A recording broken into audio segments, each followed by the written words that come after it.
بسم اللہ الرحمن الرحیم۔ السلام علیکم ورحمۃ اللہ وبرکاتہ۔ عابد راجہ چینل کی طرف سے آج میں اپنے دوستوں کو رسول اللہ صلی اللہ علیہ وآلہ وسلم کا ایک بہت ہی پیارا فرمان بتاؤں گا۔ آپ دوستوں نے اس پر ضرور عمل کرنا ہے۔ رسول اللہ صلی اللہ علیہ وآلہ وسلم نے فرمایا، حضرت ام سلمہ رضی اللہ تعالیٰ عنہ نے رسول اللہ صلی اللہ علیہ وآلہ وسلم سے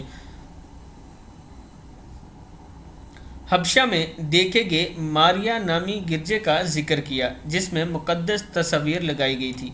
رسول اللہ صلی اللہ علیہ وآلہ وسلم نے فرمایا، جب ان میں سے کوئی نیک انسان فوت ہو جاتا ہے تو یہ اس کی قبر پر مسجد بنا دیتے ہیں اور وہاں تصویر بنا دیتے ہیں، یہی اللہ کے ہاں بدترین مخلوق ہے۔ صحیح بخاری کی حدیث ہے۔ یہ کتاب کا والا حدیث نمبر اور راوی تینوں کی نام موجود ہیں، یہ آپ دیکھ سکتے ہیں۔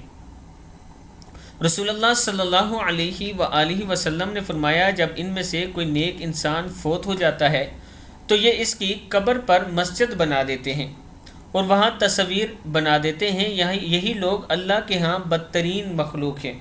تو ہمیں دوستو اس گناہ سے بچنا چاہیے، اس طرح کی حرکتیں نہیں کرنی چاہیے۔ آپ دوستوں نے اس ویڈیو کو آگے ضرور شیئر کرنا ہے اور اس کو سمجھنا ہے۔ السلام علیکم ورحمۃ اللہ وبرکاتہ۔